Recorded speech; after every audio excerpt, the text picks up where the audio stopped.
This episode brought to you by the new officially licensed Lord of the Rings cock rings. It comes in 3 different sizes: Hobbit, Human, and Uruguay for the big man in us all. And just to let you know, the Uruguay is spiked for my pleasure. Also brought to you by the Prancing Pony, the finest gay bar in all of Bree. Also brought to you by Friends. If you're too fucking lazy to go up that mountain, I'm sure one of your friends will carry you up there. Hey everybody, we're about to have a marathon watching Lord of the Rings, The Fellowship of the Ring, and you are listening to Miscast Commentary. Yes, you are. You're listening to Miscast Commentary, where 2 guys have seen way too many movies and have way too much time on their hands. I have come here to chew bubblegum and kick ass. And I'm all out of bubblegum. Now here's your hosts, Joe Finley and Todd Murray.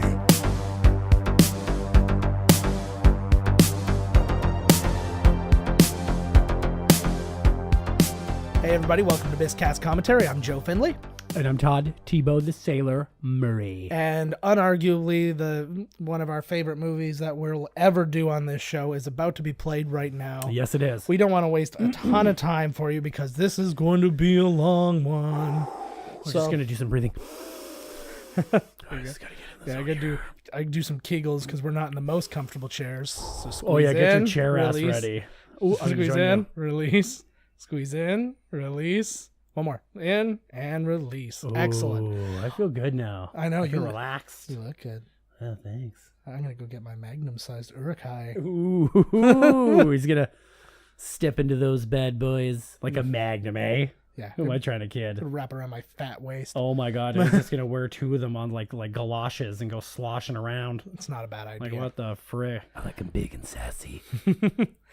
Just a reminder to everybody, we're watching the extended cut. So if you've got the Blu-ray, that is the entire first disc of the Blu-ray extended version. Yes. So strap in, buckle up. That's the same thing. Press play. No, it's not. The straps go over your shoulders. The buckle's your waist. It's all good. Is it? I don't know. Here we go. Fuck, I love these movies so much, man. I remember going to see this movie and just not expecting the level of amazing. Yeah. I remember this was the last movie where I didn't know about it 6 years in advance. Yes. I remember it was like only a couple months before it came out. Like it was maybe the summer of. Right. And I'm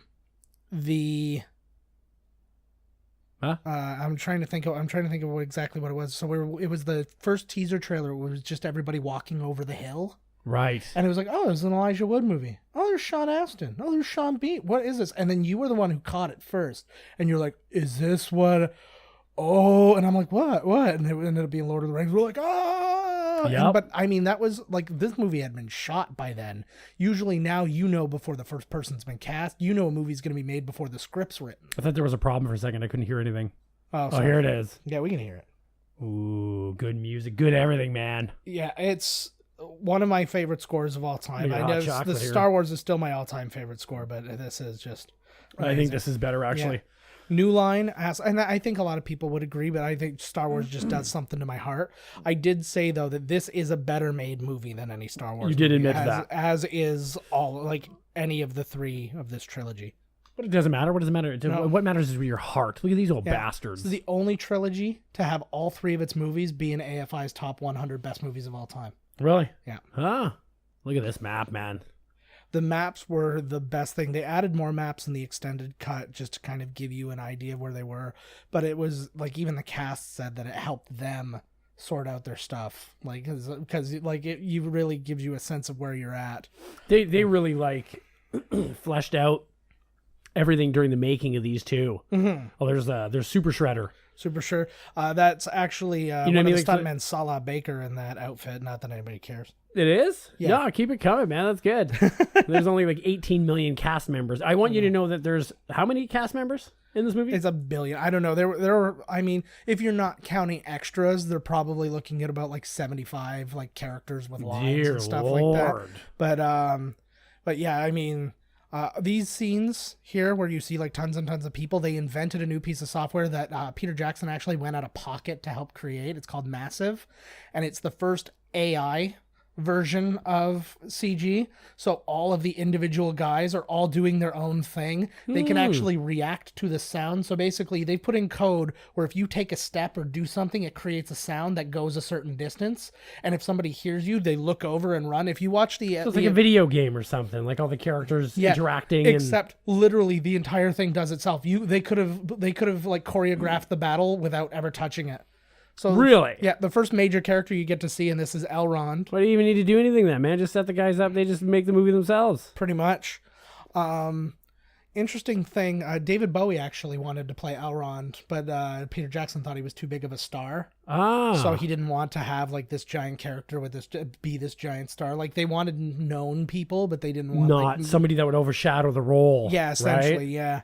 Also, Elijah Wood was supposed to do this narration. New Line asked for this prologue because they didn't think anybody would really know the story. Well, it's a good idea. Yeah, I agree with New Line, to be honest with you. Yeah, it was a good story, and they requested a 2-minute prologue, so they gave him a 7.5-minute prologue. But originally, Elijah Wood was going to be the guy doing this narration. Then they gave it to Ian McKellen, but then they decided that it was best suited for Galadriel. With Cate Blanchett, because she would have been the person who's been there through all this. Right. She's been here since essentially the beginning of time. Yeah, once you run into her later, I can see her. You know, she kind of knows everything that's happening, even though she's not there. And even Gandalf knows it as a story. He wasn't there. Yes. And that's like when you fart at the movie theater. Yeah, and Frodo doesn't even know it as a story because they're so like into themselves. That was one of the coolest. I remember seeing that and seeing like the weight of that, everybody getting knocked over the first time. And I remember like just looking at you going, holy shit. This movie was rocking from the first frame, man.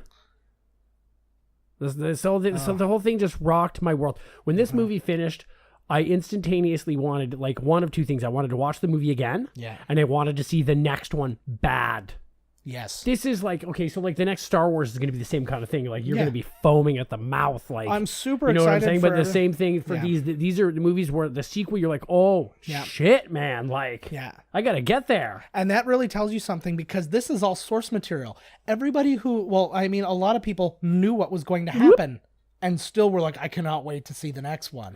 You know, this is funny. I don't know, man. Yeah, I haven't seen these in so long, but I've seen them for so long that I should. This is an extended scene or something. Oh, this is definitely one of the extended totally. Cuts. Actually, that reaching scene where he was just reaching out, that was actually like used in a short version to be one of like I think it was like Gollum's hand or something like that. But then it shows another thing. Who did the score?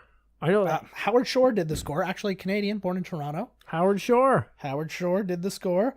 He did movies like Silkwood. He was actually the musical director on SNL from like 1975 to 1980. Wow. He did the score for Naked Lunch, Mrs. Doubtfire, Ed Wood. He did a freaking Tim Burton movie. He somehow snuck in. How the fuck did he do that? Well, he was a musical. Danny Elfman must have been doing something. Well, Danny Elfman probably still did the score, but I think he was like the music director. Like he added stuff in that.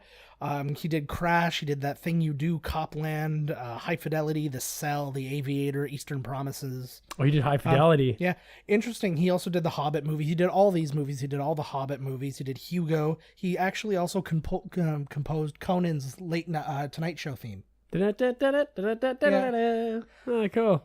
Oh, there he is. So that's a much different Gollum than you see in the other ones. He's got the Hulk Hogan skullet going on. He's got a little bit of a skullet. His neck's longer. He's got a hunchback, and they've really like. Well, he's hunching over. Yeah, no, but also like you see like the weird, like curvature that doesn't exist on. Oh, poor Gollum. Bones, but I don't know whether I feel bad for him or whether I hate him. Well, I feel bad. Oh, it's all about feeling bad. Yeah, well, no, because like in the end, he's like he's all like rag. Yeah, he bites his finger right off. Spoiler alert for 8 years from now when we do Fellowship of the Ring. I'll bet you there's people waiting. Yeah, they're like, I'm just going to watch them with these guys, man. Yeah. It's the way to go. Have two assholes yelling in your ears while you're trying to watch it. Oh, fuck yeah. So. It's really interesting to see these, and then having seen The Hobbit and have all these bits. Ian Holm, who's super old, his face is literally taped back to make him look younger. Right here? Yeah, because he's like in his like the old 70s. Techniques.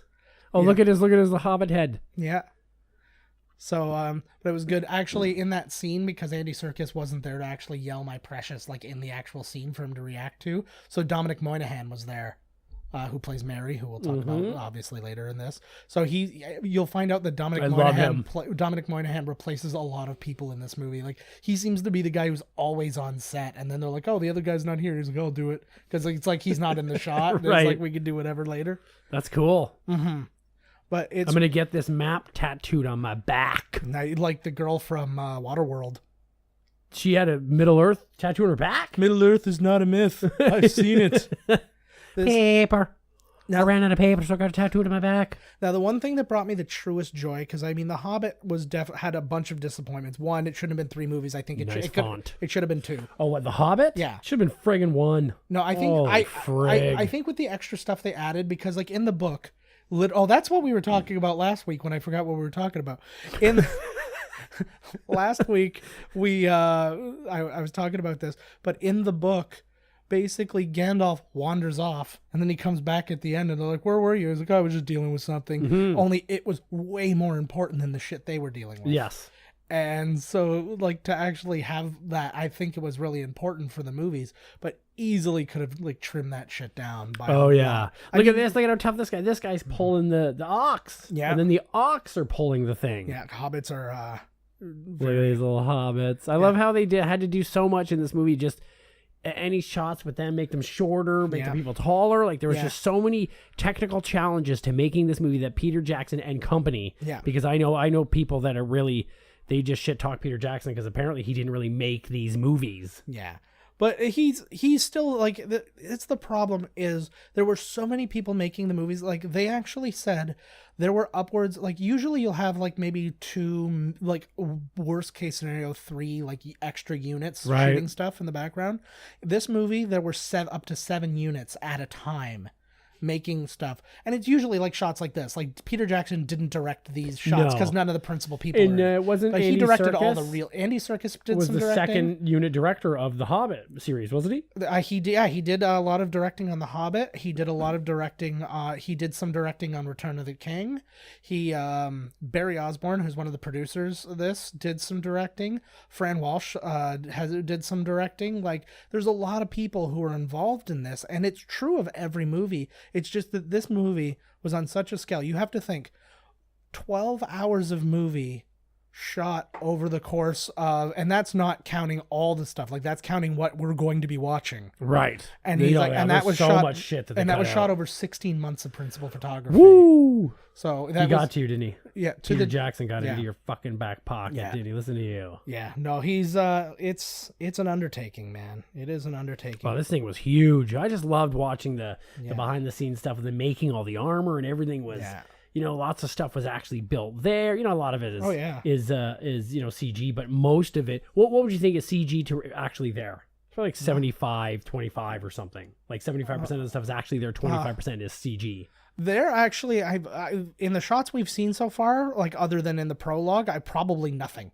Yeah, just a lot of the guys marching. In the prologue, there was a lot of like that was. I mean, like the whole movie though, there's still more actually there than not. Yes, by comparison to other movies, and I like just the simple tricks they use. Scale doubles, man. It's and again we talked about this a little while ago. Aliens, one of the stunt doubles for Newt was a guy named was Kieran Shaw.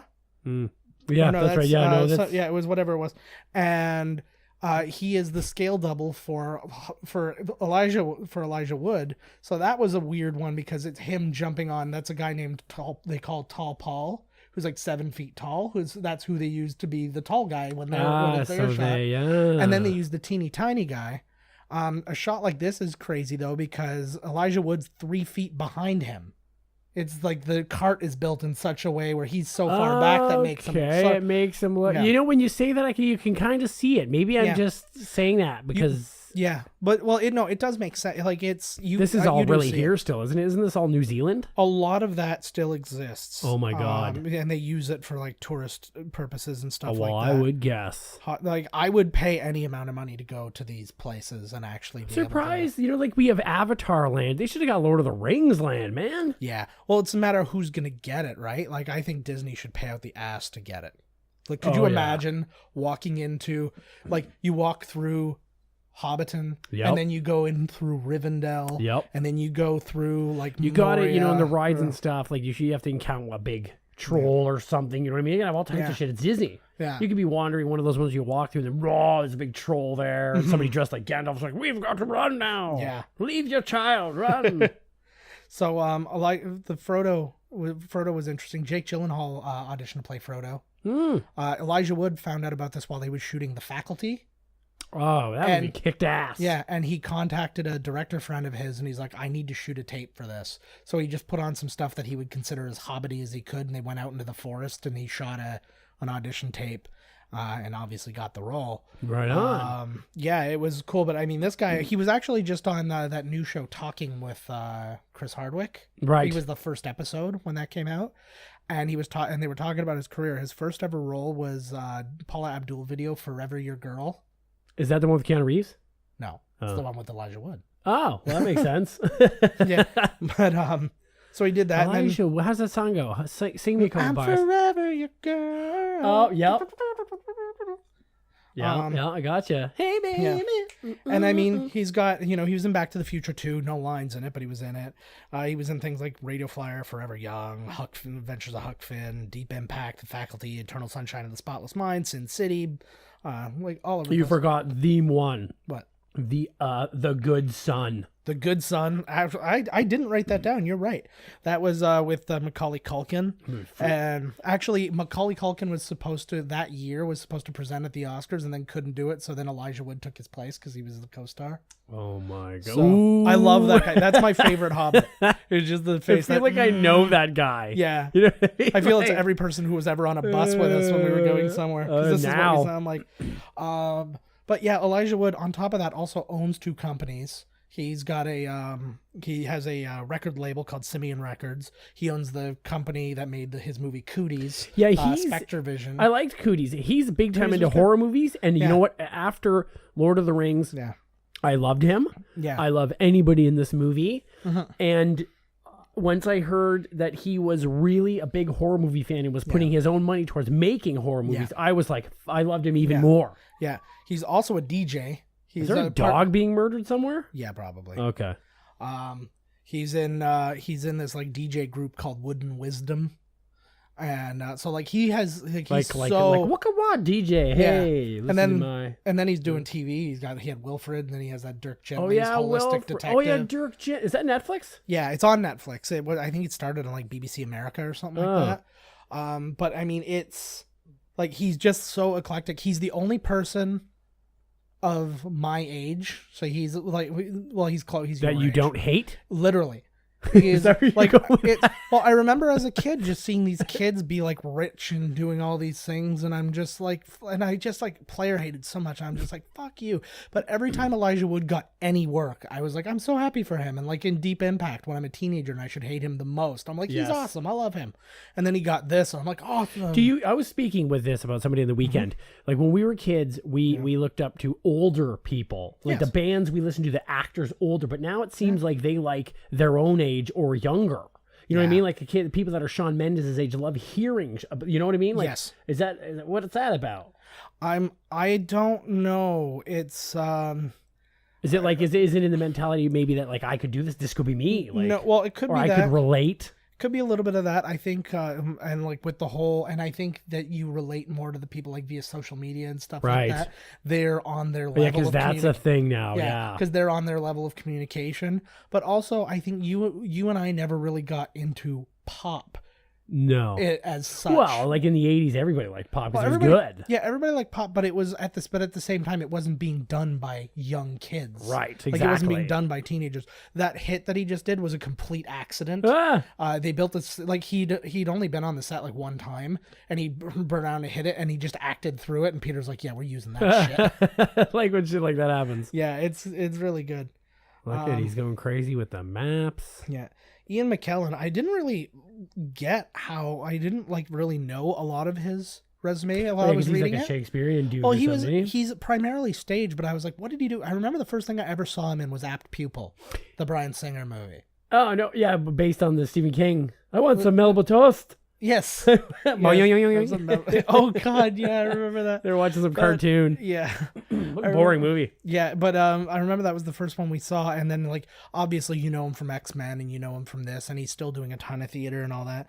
But like he played Death in Last Action Hero, which I had no idea. Holy shit, he did. I had no clue. Oh, right when you said that. Yeah. You know that he was one of the grand marshals of the Gay Pride Parade 1 or 2 years ago in Toronto here. Oh, that's amazing. I would have. Yeah, he's as gay as it gets, man. I think it was him and Derek Jacobi.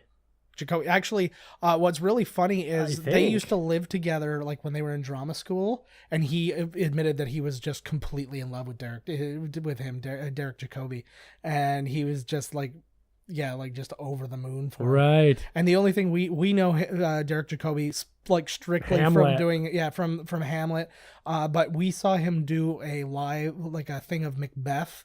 It was like a recording of like a stage thing, and all we remember, and every time I see him still, all I hear is him go Banquo, Banquo, and we lost our mind. But he's a phenomenal actor. Yeah, he is pretty. He was in one of the Underworld movies too, but that is. Yeah, I see him in a couple here and there. I'll be like, yeah, there's Derek Jacobi. And people, I feel like the fucking man because they're like, who's that? Yeah, like you don't know theater. I don't either, but I know Derek Jacobi. Yeah. So yeah, we were talking about Peter Jackson though. Like, so prior to this, like it was all like Bad Taste, Meet the Feebles, Dead Alive, all these super low budget. I will tell you the honest to God's truth. I fucking hate like.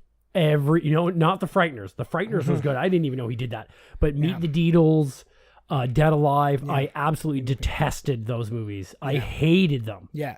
And then he directed Heavenly Creatures with Kate Winslet. That was when he before. Came over here. That had boobs in it. I remember watching that because it had boobs. Yeah. But he turned down the chance to write and direct Freddy's Dead, The Final Nightmare, Freddy vs. Jason, I Still Know What You Did Last Summer, Hellraiser 3, Child's Play 3. He was offered all these movies. He was offered all those movies, and he turned them all down because he was trying to focus on doing something else. Like, do you have anything there on how he got Lord of the Rings? How that came about? Like, why would they give this guy? I can do that with my butt. Yeah. Like, why? You know what I'm saying? Yeah. It's like, hey, we have this we got a couple $1 million for you. You made these shitty puppet horror movies. They're not shitty. Yeah. Like he knows what he's doing clearly, but to me they suck. But but when you're trying to pitch this movie and that's your resume going forward, that cake actually caught fire while they were shooting these scenes because there is legitimately 111 candles on it and it's a foam cake, so it caught fire. So you know what? I'm surprised they didn't have a real cake. Everything fatty bulger. I know. Oh, but man, that's what I named that cyst. Yeah, how he got it is a little more loose. It was really like everybody saw his passion for the project and stuff like that. But and that's actually a big point of pride too. Is he doesn't put Peter like this. He doesn't put Lord of the Rings a Peter Jackson film. He puts J.R.R. Tolkien's Lord of the Rings. He's not he's like I'm just telling his story. I'm not doing anything about that. Right. But he pitched it to Miramax originally, and Miramax wanted to do it. Those are Peter Jackson's kids. That kid on the right. That one, and then not that one. The other one. The other one needs more the screen little time. girl. That right there. That is like the cutest kid. That's his daughter. Holy Lord. That's his daughter. But his son there, who they just showed, he's the only Hobbit out of every Hobbit we've seen so far. He's the only one not wearing a wig because he had perfect Hobbit hair. Oh, so like, there we go. So there's my man, Dominic Moynihan, Billy Boyd. Okay, so you're saying right. So so he pitched it to Miramax. They're like, I don't want to do a bunch of movies. We're gonna do one movie, And they're like, you can't do this in one movie, so we're not going to have this conversation. Then they went to New Line, and he pitched it as 2 movies, thinking, well, okay, we can make it 2 movies. I don't want to get too overzealous, blah, blah, blah. And they're like, no, this can't be 2 movies. And he's like, oh, great, they're going to say 1. He's like, this has to be 3 movies. He's like, it has to represent the 3. That must have been one hell of a presentation. Yeah. How do you go in there and pitch a movie, and then they're like, no, 3? Yeah. Yeah, he must have had some serious notes or something. I'm gonna throw an extra $100 million your way. Yeah, like what guy the who doesn't frig? Yeah, and then there's also a big thing too about John Astin, who played Gomez Adams. Yes, and thing is Sean Astin's adopted father. Oh, so Attack on Tomatoes. Yeah. So he told him about this relationship and this passion between Peter Jackson and Fran Walsh, and this, like, just this collaboration that they have. He's like, you have to go be a part of it if you get that opportunity. Like, because he was talking about auditioning for Lord of the Rings. Right. He's like, do everything you can to be a part of that. He's like, because it was the greatest thing in my life. And that was one of the last things John Astin did, really. Oh, he died, right? He was, like, when he did Frighteners, right? Yeah. So, I love Samwise is my favorite Lord of the Rings character. Yeah, hands down. He's a fantastic character. I'm all over. I think I'm an Aragorn guy because it's a lot. Like, he has a lot of real stuff. That was great. That scream you just hear by Billy Boyd is a legitimate scream because he didn't know that the actual firework was going to go off. He thought it was just going to be something they would just like CG in some sparks or something like that, and then this part would happen. And so when it actually went off, he screamed and everybody laughed at him, and they put it in the movie. Sweet. It's good. If you listen to their cast commentary too, they talk specifically about it and they make fun of him pretty wildly. Is this one of the first movies where they filmed them all like back to back? Wasn't it the second and the third they filmed back to back or something? They filmed all 3 of these over the 16-month period, the exact same amount of days that it took to shoot Apocalypse Now, keeping in mind that Francis Ford Coppola was a human nervous breakdown during that movie. What? Say again? Yeah, so it was the exact same amount of days to shoot these 3 movies as it was to shoot Apocalypse Now. Oh my God. Because they kept shutting down and going over and reshooting. So they did these 3. Where's Marlon Brando? Yeah. You know, he's off in some brothel, eating some poor woman. But we were talking about this too in these movies. This is a movie, and I mean, like, there's Martin Short. Yeah. Overall, I don't love all of these actors, but every one of these actors brought it in this movie and crushed. And I mean, anybody who said like instantly Ian Holm, like, you can tell the theater guys, and they are destroying. Yes. Like, Ian Holm is so good at this. Like, even just those little fist moves he does, like, every single thing matters so much to a performance. And I mean, like, this movie, and I mean, by no means am I saying, oh, I'm a good actor or I'm even an actor, but like, this movie taught me so much about acting, about those little moments, those little decisions that you have to make. Yeah, those little character ticks and nuances. Yeah, and it's all those things. And you hear, and again, I'll say a lot about things that I've said because I've seen the cast commentary a lot of times, and you hear them talk about why they make this decision. And it's like in part 2, in Two Towers, like Dominic Moynihan, he's sleeping and he does this little thing with his hand, and he tells the whole story about why he wanted to do that. And it's like, and that's the kind of thought that's going in. That's the kind of professionalism you're dealing with. Plus, you got a lot of, well, I wouldn't say a lot of source material, but I wonder, you know, because you got those people. I never read the books. Did you? I didn't read them. I read The Hobbit. I also read The Hobbit. And then I read some of Lord of the Rings, but I found it because I was just doing it kind of on my own. And so I wasn't really motivated to get through it because we were in school and having to read a bunch of things. Right. So I had to go get those done, and I just put it aside. I did eventually listen to the audiobooks. Oh, that counts as reading it. It counts. Like, so I've heard the story and all that, but that's hard to listen to too because the guy who did it sings all the songs and all and does all the poems, and also you just hear these things, and it's like a 3-minute song in the middle of this thing, and he's like, oh, Tom, that's the one thing I'm glad that they cut out. You know, that's funny because everybody was mad that Tom Bombadil wasn't in the movie. They're like, yeah, it's like a 3-hour. Each one's like a lifetime. So they built this set twice for both persons' scale. So then when they go to each person's shot, like it all matches up. I can start to see the wear on the special effects. Yeah. Yeah, but I mean, it's still better than Twilight. Oh, hell yeah. Hey, what? I'm gonna watch your fucking mouth, mister. I know, I'm sorry. But and it's when you get to see these scenes too, when you get to see these guys who are obviously two acting heavyweights. It's like, oh, we're gonna be together. It's like when you had Ian McKellen and Patrick Stewart across from each other in the X-Men movies, and they've done a bunch of plays together since and stuff like that. And it's just like the Al Pacino, Robert De Niro Heat thing. Yeah. Like stuff like that. It's just like you can feel it. It's like when Tyson fought Holyfield. Like everything just kind of stops for a minute. But this one's not one of those where they you know, oh, we got to have Pacino and De Niro in a movie. This was like cast properly. This is like one of those old school. Well, I was just going to say, well, I guess back in the day they did do that. You know, like some of those war movies where they had like John Wayne and, you know, like all these different big actors in it. And sometimes they're not even necessarily in the same scene together. They're just in the movie. Yes. Oh. Yeah. We were talking about how beautifully this is shot. The DP was Andrew Lesnie. Prior to this, he's won several Oscars off of these movies, and prior to this, the biggest thing he had done was Babe Pig in the City. Yeah, and then it was a bunch of kind of whatever. What is he? The what? Director of photography. Oh yeah, you said DP, and I was DP. Like, what? Oh sorry. Yeah. So like, look at those little fists. That's what I'm talking about. Those little he's gets his little fight on, and then, it's every moment in this movie. There is a significant chance I'm going to watch this movie again after Todd goes home. That's hilarious. It's just I got to be up anyways.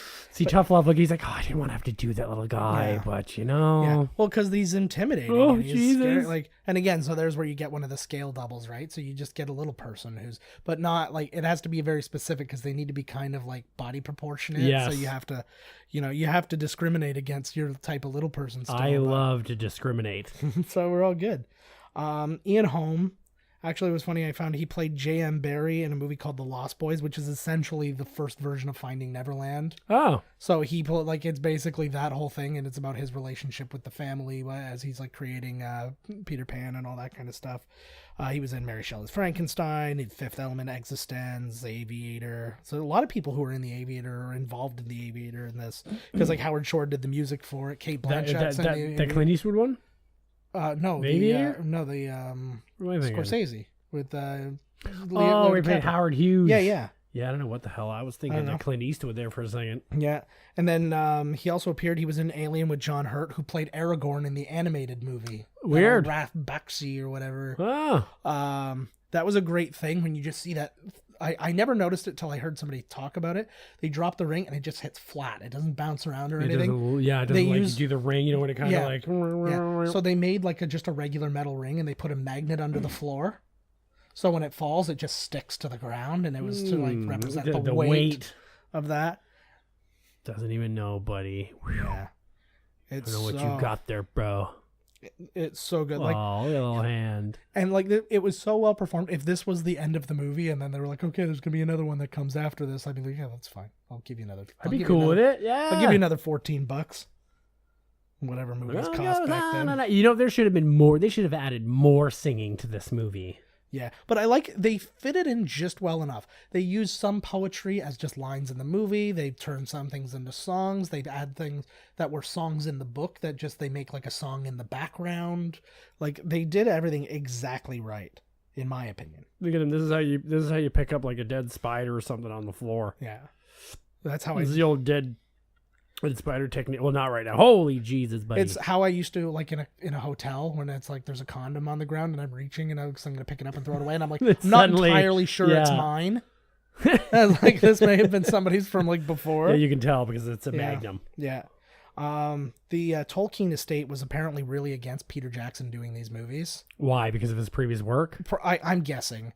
They wanted Spielberg. Yeah. They said Simon Tolkien came out and supported it, and then there were rumors that he was disowned by his family. And stuff my God! That. What about after the movies came out? Yeah, who knows? His dad, Christopher Tolkien, who's the guy who actually released the Silmarillion and stuff like that, he said that that was not true. He's people just made that up. He's we don't agree with him, but he's still our son. Right. We love him.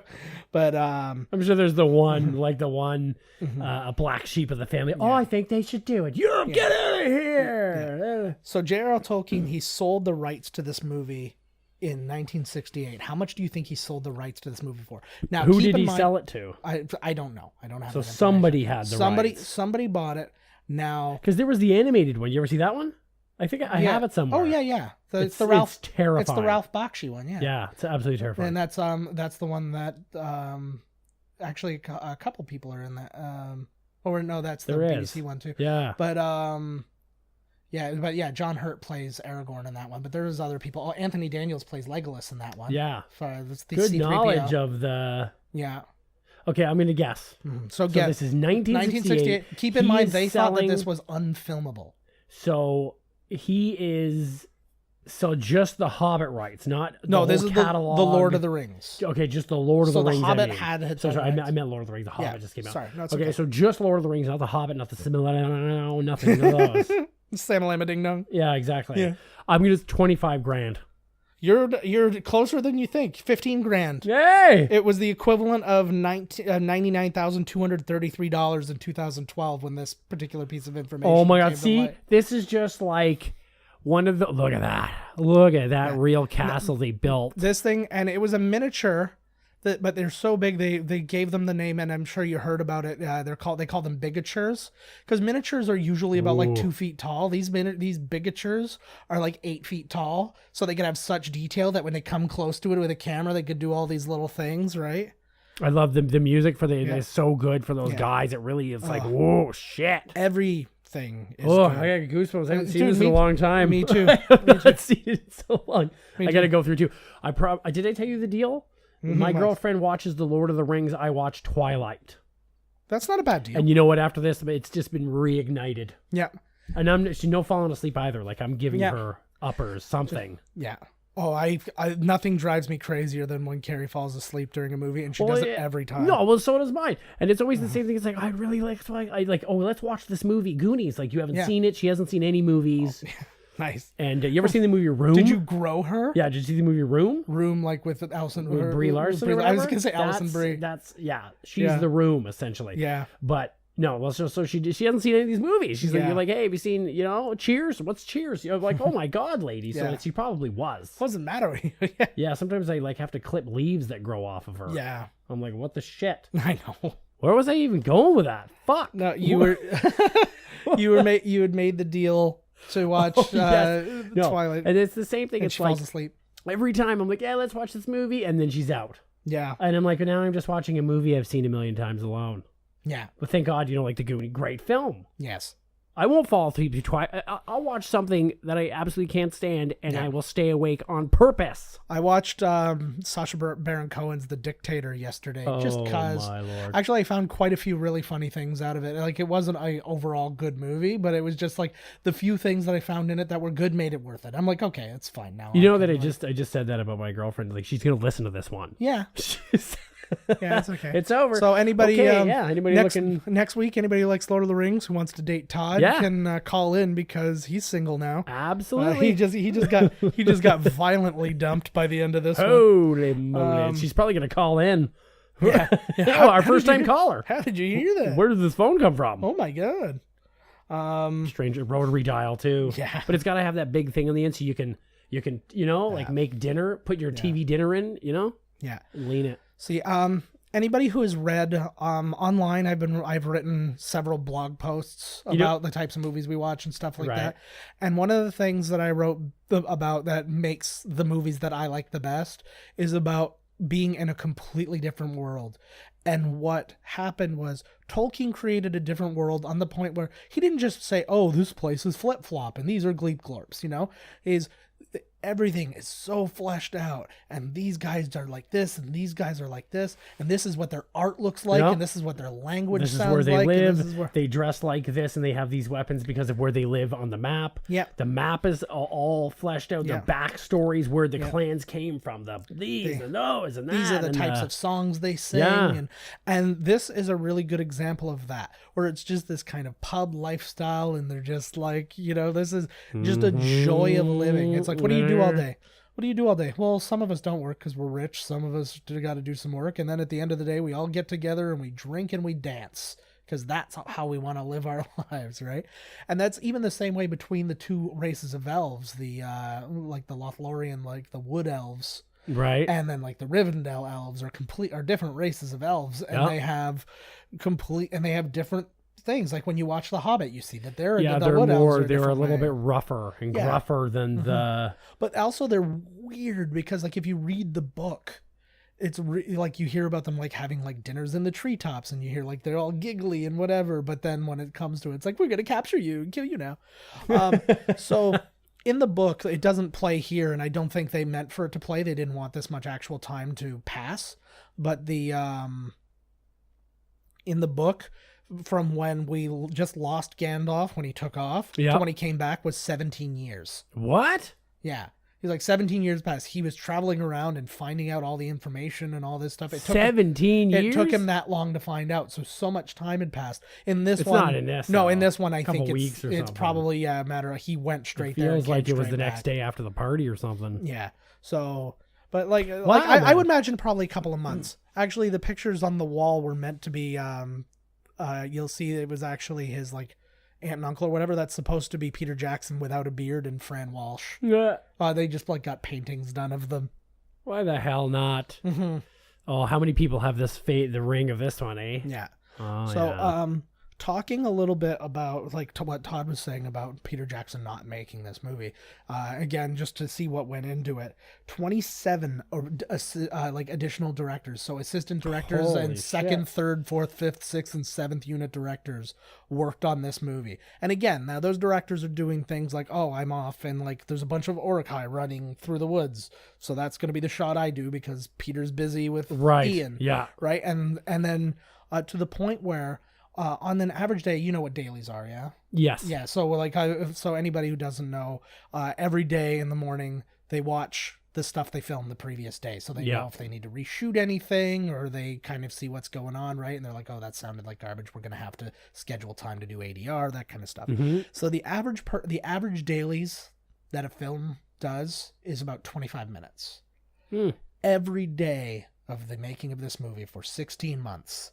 Up to 4 hours a day. Whoa. Dailies. That's how many people were working on this. And some of it's literally just like a shot of like a hand reaching in and then coming out. And then like doing that like 6 or 7 times. And he goes, oh, that's the take I want. Like that kind of thing, right?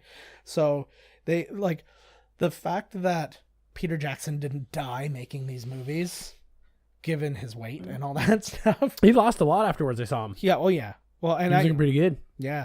Well, even John Rhys Davies, who plays Gimli, who's always a bigger guy, right? He lost 70 pounds making these movies. With all the makeup and the sweating. Well, he's covered in all that stuff, and he has to run, and he's old. I just thought about that, man. Just that running. Imagine running like that for real. Yeah. Just like 4 days of straight running. With 40 pounds of armor on. Giving her a little dwarf fucker, just sweating it out. Well, I wish I had to I wish that somebody kidnapped like a couple of my friends and I had to chase them down. That would really get my weight down because that would motivate me.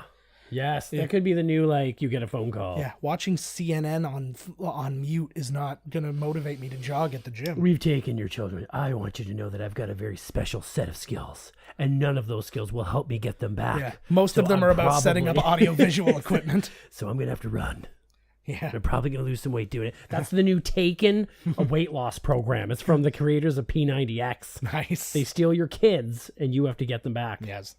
That's a great idea. I'm on board. It's kind of like The Game. Yes. Only your children. Yeah. Can I just pick my favorite to keep here, though? I don't want to... Absolutely not. Ah, shit. Oh, poor Gollum. So this is the only, like, live action shot of Gollum where they actually have, like, weird hands and stuff like that. So this is, like...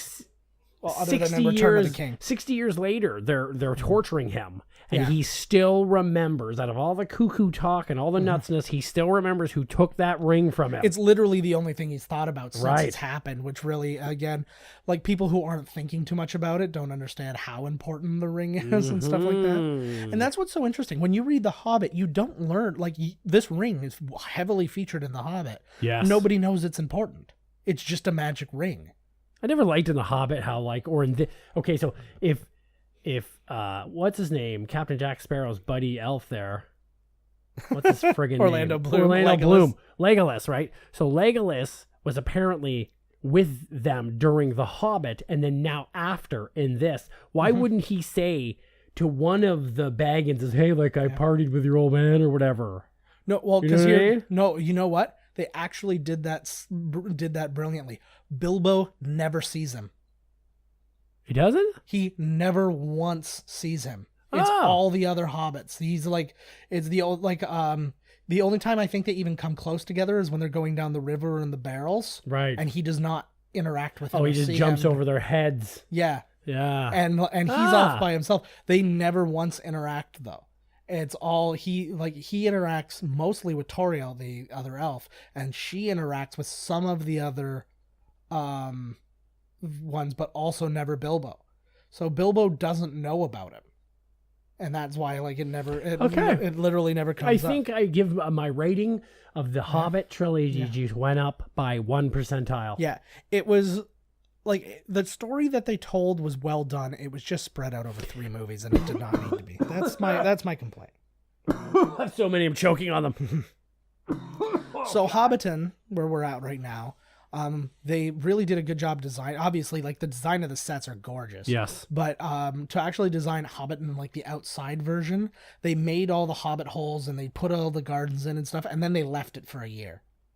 And they let it overgrow. Oh, that's right. Yeah, so it looked all cool. There were a lot of pre-planning and stuff, man. Yeah, and I mean, every movie has pre-planning, but this one had was like off the charts. Like Peter Jackson was born and then started like doing previs for this movie. And there's my man Rudy.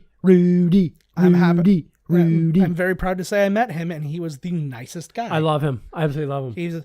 I love hearing all the stories about how big of a dork he is and how everybody like, oh, here comes Sam. He's trying to call the helicopter in, and like it's like fuck, like he's a very weird guy, but he was so nice though. I met him at Niagara Falls Comic Con. And he came out, and this little kid dressed like a hobbit looked up and just went, Sam. And I almost started crying, like legitimately. I'd probably start crying if I ever met him. And anyway, we were there, and it was funny because I got my picture with him, and then I went for an autograph. And when I came back up, I went and got the autograph first, and then I went and got the picture. And signed it, and I was talking to him about, like, because I do movie networks, and I'm like, literally in the last like 36 hours we've played like 5 of your movies.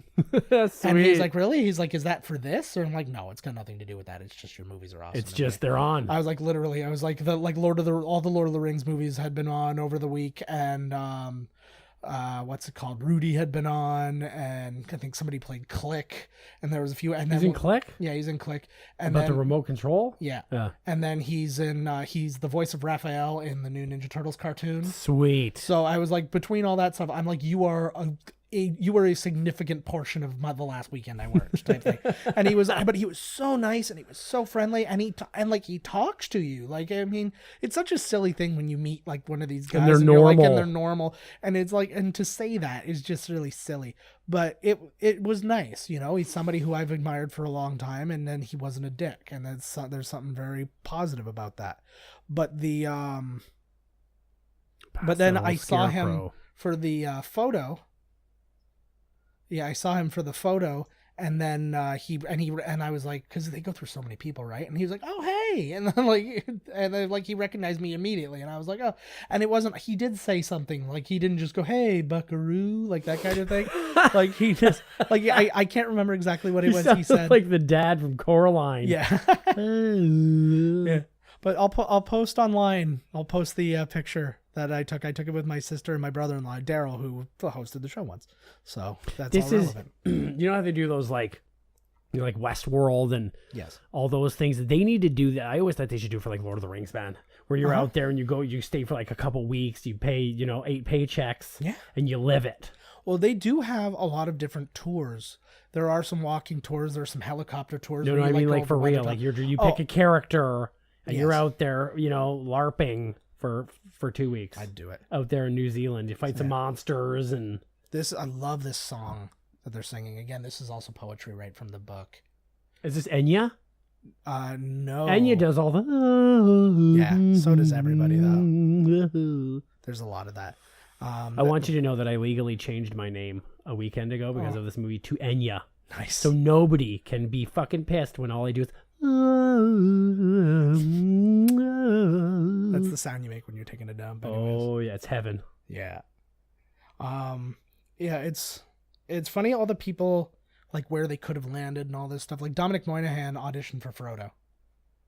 And he did.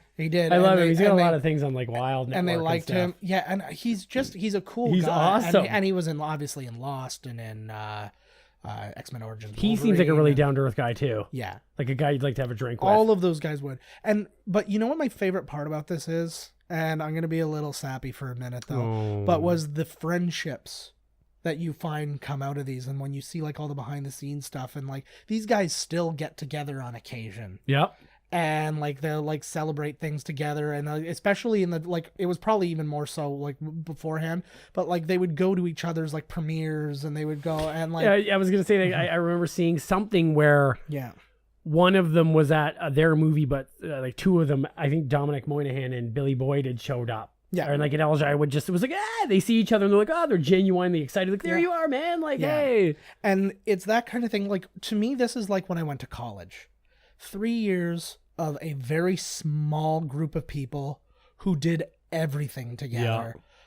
And it's weird when it branches off after that, right? Yeah. Like after all that time together, then now life and I see so few people from college. I see so few from high school and all that stuff. But it's the people you built your life with. Yeah. Right. And then it's just kind of like, and so a lot of times you can go back, fond memories, like whatever.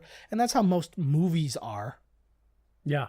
Right. But, the friendships. Yeah. But yeah, it's, but like for something on this scale where like some people celebrated 2 birthdays over their time here. Right. That's crazy.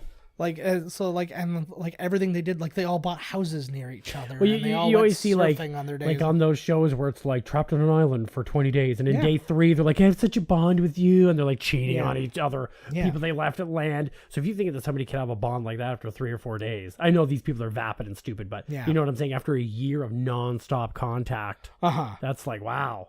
Yeah, absolutely. Can we talk about Christopher Lee and how awesome he is for a minute? Fuck yeah. Look at the beard on him. So, I mean, Christopher Lee, probably not even makeup. He showed up like this. Anybody who doesn't know Christopher Lee, one of the coolest resumes of all time. He was in the Hammer horror productions of Dracula, The Mummy, Frankenstein. The man has played Sherlock Holmes.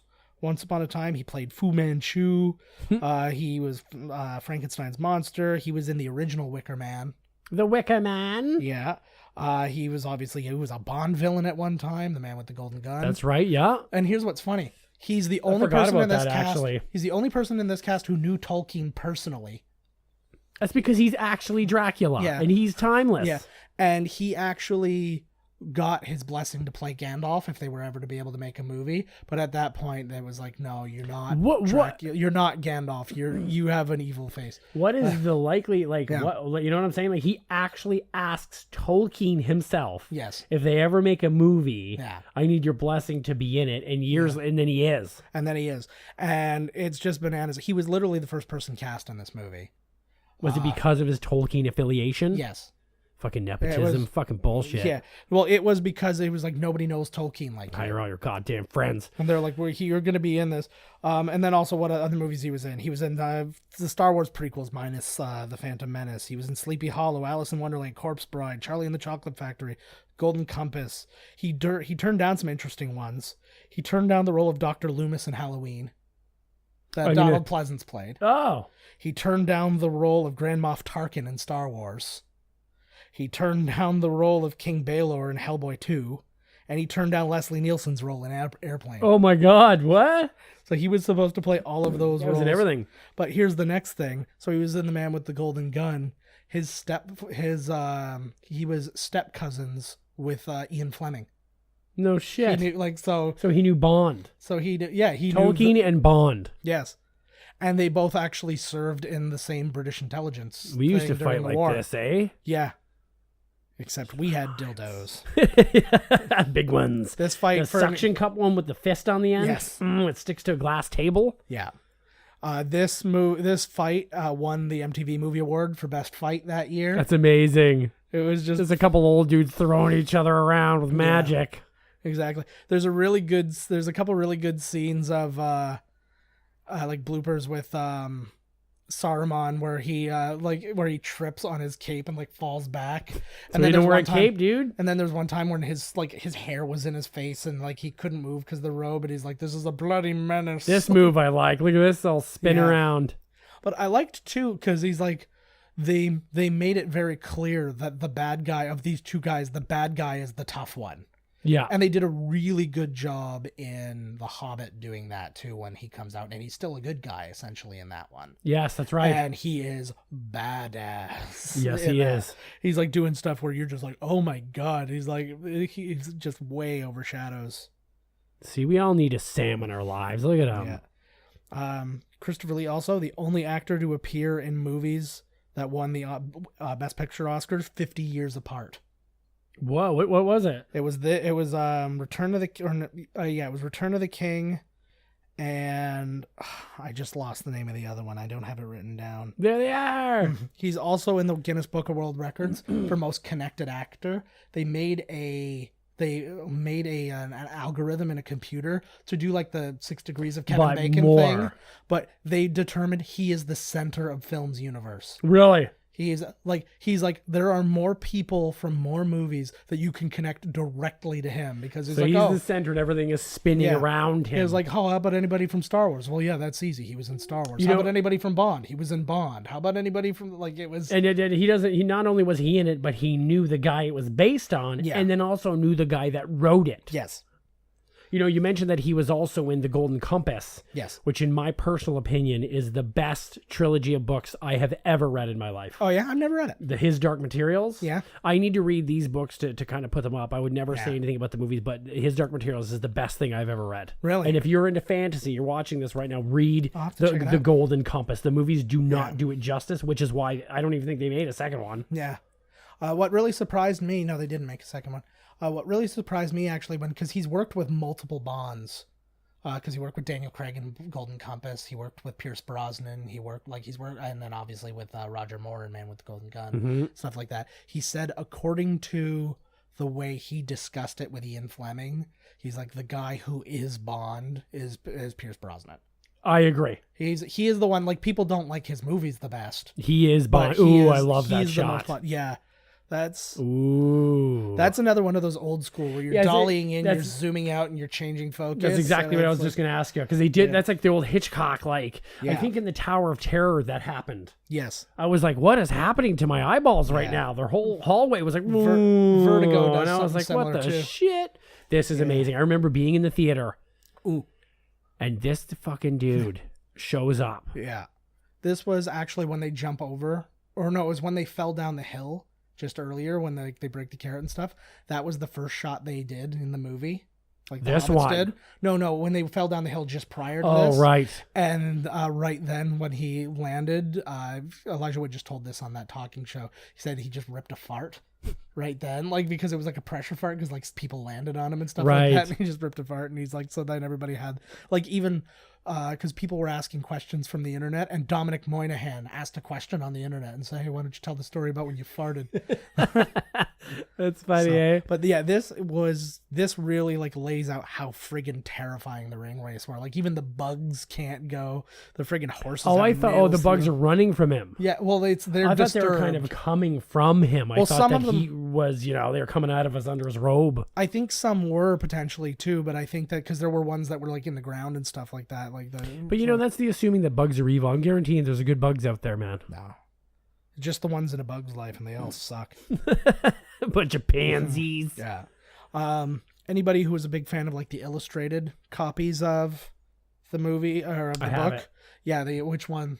Do you remember? I don't know. No, it looked like you said the guy who drew it.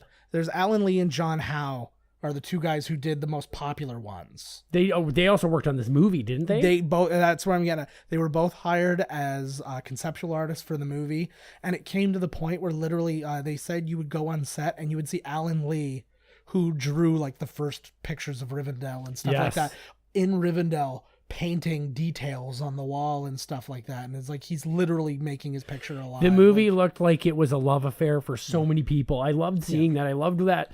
When Peter Jackson and company found the people they liked, they kept them there. Yeah. They were like, you stay here and you keep drawing, and we're going to tell you what we're filming or what we're going to be building, and you draw. But I don't think you could have chased any of them away. No, that's the thing. They would, exactly. They would be like, okay, you're done. Like, no, I'm not. Yeah. Or okay, see you later. And then what are you still doing here? What are you on fucking drawing shit still? Well, Howard Shore to this day still tours around and does Lord of the Rings, orchestral concerts and stuff like that. He... they said the average movie a guy who does the score has about 6 to 8 weeks. He worked on this for about 2 years. Oh. And keep in mind, he was also working ahead. Like, he's seeing stuff and then realizing, okay, I'm going to have a theme in the third movie that I'm going to call up in this one. Like, when you see Boromir in Rivendell, you hear a little bit of the Gondor theme that you're not going to hear till they go to Gondor. Right. The third one. Just a little, like the little teaser. Yeah. It's kind of like if you watched like all the Star Wars movies, like from 1 to 6, and you hear like the Anakin, like that stuff, and then you hear it again later when it's like the Imperial, like that kind of thing. Fucking run. You know, I never read these books. Yeah. So watching this movie, I didn't know what was going to happen. I didn't know if. I'm so glad. I was so nervous that some of them were going to die. Yeah. Like by the end, I was like, "Don't, for the love of God, don't kill Merry and Pippin." Well, when you had that many in numbers, right? You would expect that that's going to be the case. What was really interesting was how you see what they change. Like, they have a reason because it kind of helps the story. Like, nobody complained about anything. Like, the Tom Bombadil thing was probably the only complaint because he was a popular character. But they moved him around. He didn't upgrade the story, though. No, he didn't push the story forward. The story. And he didn't. And the things that he says that mattered, they gave to other people. So, like, they gave it to, like, Treebeard, who makes a lot of sense, right? And it's like... They gave those, like, you know, the exposition or whatever it's called, they gave it to other people to fill it in. Plus, it would have been, like, a big waste of time. I've always wanted to be... I need, like... Can't we go on a journey like this, Joe? I would like nothing more. Can't we just save the universe one time? Just once. Or the land? Yeah. Something. Ideally. Maybe just the souls of all humanity. That's all I'm asking. Is that too much to ask? No, just to save everyone's soul? Yeah. It feels like everybody wants to go on this kind of hero's journey, and it's so perilous and so whatever, but it's why people keep going back, even when they're formulaic. And I'm not saying this one's formulaic, but there are a lot of ones that are, where it's like, you know, oh my God, the guy's given the mission, has this, goes through this. Oh no, has no idea that he's the chosen one, blah, blah. And it happens all the time. There's Peter Jackson. There, I was just going to say, that's what I was pointing for. Yeah, there he is. He's in each of the movies. These humans who are walking around, they're all on stilts. That's how they do. That's how they did in the mud too. That must have been tough. You kind of notice it though. You can see that they're walking kind of awkwardly. The prancing pony. Yeah. This is if you were to see the Blue Oyster, and go back in time by 25 years. That's what it looks like. Oh, is that what it is? Yeah. Okay. Once the new ownership, he turned it into the Blue Oyster. Yeah. It became a cop bar. That works. Talking about a bit about Gandalf too. While they're searching for Gandalf, Sean Connery was offered the role of Gandalf. This was when he was in his I'm done acting phase, because he had just done things like League of Extraordinary Gentlemen and stuff like that. Avengers, the shitty not Marvel Avengers, the British Avengers. Yeah. So he was done for a while. He was done, but the thing was, he kept saying he didn't understand, and I'm like, are you dumb? Like, he was. Like, he's not like a Shakespearean guy or anything like that. He was like a male model. Didn't understand this? He said he just flat out didn't understand it. He's like, I'm not doing it. He's like, I don't get the script. He also turned down the role of the architect in The Matrix for the exact same reason. He's like, I don't understand what you're talking about. So he's like, it's all right there. This. And he was offered so much money. It's like fucking Cloud Atlas or something. Yeah. They said for the amount of money he was offered, he would have made over $150 million to do The Matrix. And to play the architect in The Matrix. Just the architect. Who's in the movie or in the trilogy for 2 scenes. And hey, did you see Sense8? I have not watched it yet. Is that the Wachowski brothers? Yes. Well, the Wachowski siblings. One of them's a girl. Oh, now. I am so sorry. You go to any bathroom you want to. God damn it. You get your shit together, North Carolina. Did you fix all that stuff? Or is it South Carolina? Carolina, just all of you. I saw the new bathroom sign somewhere. Mm-hmm. Oh, yeah? It's like, it literally says on the bottom, it says, "We don't care." And it had like, it's a half skirt and a half pant. It was a real thing. Nice. It was somewhere, probably Toronto. Mm-hmm. I think it would be funny if it was just like somebody who's just like a straight body, and then they're just like shrugging, like just arms up, like, oh. What you gonna do, bud? Whatever. What do you think the special of the day is at this place? What do you think they make good? Do you think there's like a mutton? I was gonna say it has to be mutton. Oh yeah, mutton. Oh, who's this guy pervert in the corner smoking? That didn't look like him in that shot. No, I agree. It looked like they used somebody else, and now he did replace somebody, which we'll talk about in a moment. But it didn't look like him. It just didn't look. It didn't look like either guy. No, I agree. It looked like something fake, and they just had Yeah. Oh, look at this guy. Looks like some old cowboy shots. Yeah, I'm just talking while we've got the hobbits kicking around. Sean Astin gained up to 40 pounds. So he gained between like 30 and 40 pounds, depending like when he came back for these roles. I gained 40 pounds of sympathy weight just to watch this movie right now. I hear you. And then, like they all obviously have to have their prosthetic feet put on and stuff. It takes about an hour to get them glued on properly and all that. What? Prosthetic feet. Oh, geez. I thought they had to glue something to their prostate. But a little piece of irony is the guy who glued on Sean Astin's prosthetic feet, his name was Sean Foot. What? What? I just think that's... I love great. that so much. What the fuck? You know, sometimes you're born with your profession. You know? Yeah. I am toddy, Sean Foot. like toddy prostitute. Yeah. Or, you know. But you know what that means, though? Once you finally have reached that, you are aware that that's your destiny. The only option is that you have to kill yourself. Yes. Like that is the end. Once they say you're done. Yeah. It's basically you ask, like on the last day of shooting, he's like, oh, so are you going to need like a foot prosthesis guy for any of your upcoming movies? No, I don't think so. All right. And then he just walks into the river, and then that's the last time you ever see him. I really like the separation. Instead of just him becoming invisible, he's literally entering another world. Like he's entering the Wraith's world. Yeah, well, it's like another dimension or another plane of existence but or the something. way it looks and how scary it is, and like while you still see everything around you is the Phantom Zone, man. Fucking Zod's hanging around in there. So Viggo Mortensen is another guy, like, you didn't realize you knew into this. Like, his first movie was Witness. Touch me, Viggo. He was a young guy in Witness. He was in Texas Chainsaw Massacre 3, Young Guns 2, Carlito's Way. Texas Chainsaw Massacre 2. 3. Oh, I can't screw. Yeah. I can't hump. I can't fuck. He was in Crimson Tide, Daylight, G.I. Jane, Perfect Murder. So, like, History of Violence, Eastern Promises. And the one he was just nominated for an Oscar for, Captain Fantastic. I need to see that movie. I love him. Is it a thing? Do you think? Okay, sorry, continue. No, he's married to Exene Cervenka from the punk, or was married to her from the punk group X. You know who used to be married to her? A couple weeks ago, we did Roadhouse. John Doe from Roadhouse was married to her because they co-founded that band together. No. So they got divorced, and then she married Viggo Mortensen, then they got divorced. I think every movie we've done has a connector to, like, the last one. I'm trying to actually do that right now. You fucker. What? You can't force it. No, I'm not forcing it. I'm trying to find the connections. Okay. I thought you were forcing the connections. No. I was like, now I feel dirty. No, you think I'm like, what movie should we do next? Who was John Doe married to? Exactly. Like, you ask these things. He stays up at night. Yeah, no, that's doing fentanyl and thinking about what that guy's been in. I know. So Viggo Mortensen replaced the actor Stuart Townsend in this role, who had shot for about a week or so. Stuart Townsend was Viggo's role? Yeah, they didn't like him, or what happened? They deemed him to be too young looking. That's probably just what they said to him. And he just didn't fit right. Like he didn't have the look of somebody who's been through the shit. If you're in a movie and they don't, Jesus. You'll see a real cheat here, watch. He just sits back, like they make it look like he just, like, they pull out and he gives the shot. He was standing up and then sits down into the shot. But, so like when that must have been so embarrassing. Like how embarrassing is that when they replace you in a movie? Like you're there filming and they pull you aside to listen. Yeah. It's not working out. Do they get their full salary then, or how does it work? No, of course not. There's probably something in the contract that says we have a right to do such and such a thing, and we'll pay you for your time and blah blah blah. Because they do break it up into paychecks apparently. Like you don't just get if you make $20 million, they don't just give you $20 million and you show up. Like they break it up. I don't know how it gets broken up. I'm not a Hollywood accountant.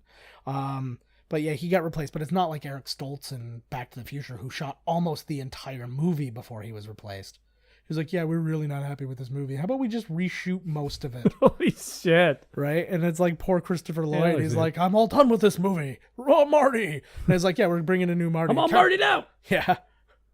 I'm going to do drugs. Is it like, does it really bother you or any male that is watching The Lord of the Rings with their girlfriend, wife, lover, whatever, knowing full well that if he walked into the theater and said, come with me if you want to live, come spelled C-U-M, they would get up and they would fucking leave you. Yes. Is that offensive to you? No, not at all. I don't find it offensive either, to be honest with you, because like I'd let him fuck me.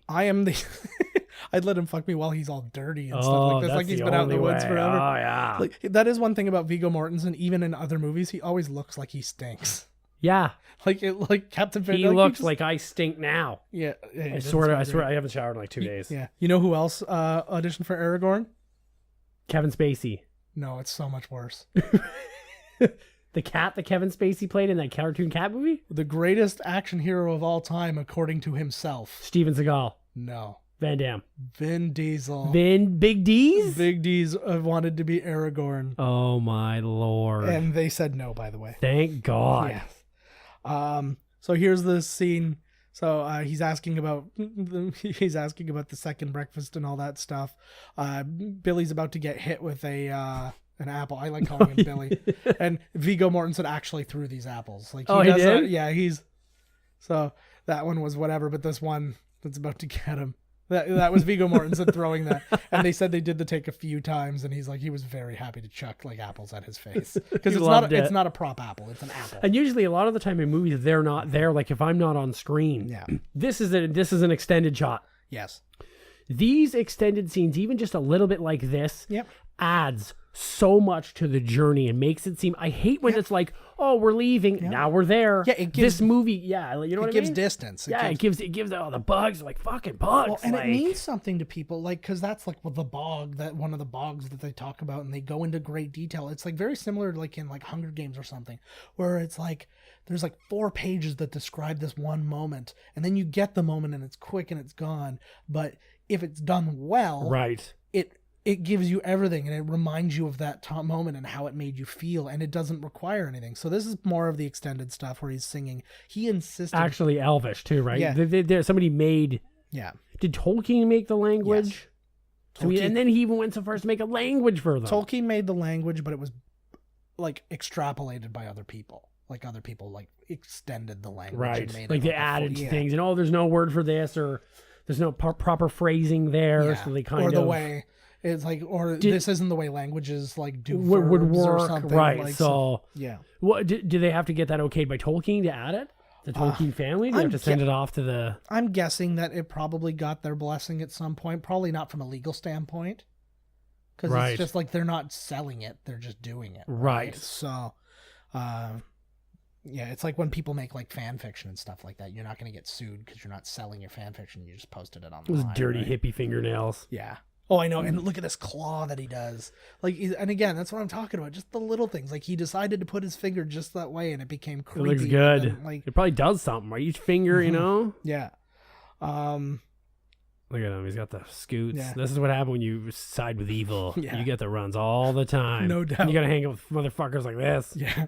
That's who I'm hanging out with right now. God. But, yeah, so... Hey, wait. Sorry. But yeah, so Viggo Mortensen, he insisted on on the Elvish because he's actually trilingual. He speaks English, Spanish, and Danish.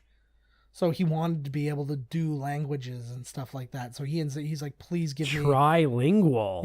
So some people just say multilingual, but I know that 3 means try. So like, let's just do it. But... It does? Yeah. Is that a pentagram or something up there? Yeah, I don't know. I just picture that it was people just like trying to claw their way back into the castle. It looks like it's got some. Well, he's a sorcerer, so it's probably something. Yeah, look at how friggin' high up he is, man. Like those trees look really neat. Are all those real? Looks like real dudes pulling trees out. Yeah. Well, it's not real trees, so that made it easier. They got a lot of rings. Yes. Look at the ringmaster. Yeah, this guy. That guy. One of them's the One Ring. He's just like he doesn't know. He's just he doesn't give a shit. I just like piercings.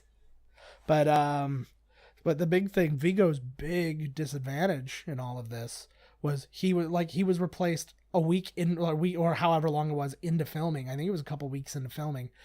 Everybody had been through months of like bow training and knife training and sword training and survival training and all these different things to help your character out. He got 0 of it.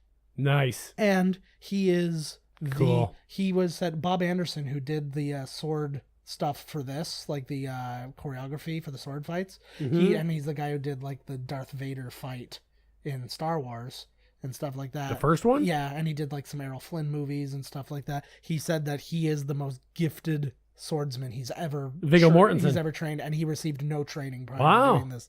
He's just that guy who's just good at stuff, and that makes you even more mad. Yes. That's what I'm saying with, like, I wouldn't be mad if he just came in and my wife left with him, because he's just more man than me, and I understand, like, I'm not trying to do the lowland gorilla thing of I'm just gonna fight him and I'm gonna become the alpha. I'm aware of where my place is already, and I'm gonna go pick nits off somebody over here and just. I'd just be like, hey, where you? Oh, Viggo, and he walking off with my girl. I'd be like, hey, you guys need something? You need sandwiches for the road, Viggo? Yeah, Viggo, I have salami. I wouldn't be sad that my girlfriend left with Viggo. I'd be sad that Viggo left. Period. Yeah. Why don't you stay and party with me? So this was actually Aragorn's first scene was on right here when he has to get into this crazy fight. The screams that you hear are like synthesized versions of Fran Walsh's screaming. Oh. So like they just kind of like did stuff to it afterwards. I don't know if they added, like some people said they've added like horse whinnies and stuff like that, but it's primarily her voice. This is terrifying. I like the dun dun dun dun dun dun dun dun. It gives it like the scariness. It has a very, you know what too? It's got there's a choral happening, like arrangement, the voices, and a choral always makes you think of like a church or something holy or something. You know what I mean? So it's like this unholy things are coming at you. Yeah, and I like this like little bit of like, okay, we're gonna try and be brave because what other choice do we have? Look at Pippin. Is that Pippin or Marion? Yeah. Oh, I'd be crying too, but don't be scared about it. Don't be embarrassed about the tears, man. Shit, I'd be crying the whole time. I peed. Woo, you know what? But you gotta pre-shit and piss your pants when you go on a journey like this, because it's gonna happen. Absolutely. And it's funny because like you even see this early in how that's drawing him, because it's the first thing he goes to now. It's like, oh, okay, like already he's only used it like once. And then he's like, "Oh, I'm in trouble. I better get this out." And like, it's just like this. That's what happens. Right? I think this whole thing is like an analogy for marriage. Like, look at all the trouble he's going through for this ring. Yeah, you know, all this trouble. I love it. And then you put it on the finger and they disappear. This is great too, because you see them like as they are type thing. They're real ghosts, the ghosts of men. So are they weaker because they're in two realms now? No, it's no different. He's still there. It's just how he sees them is different. Right. No, but these guys are in two different spaces at the same time.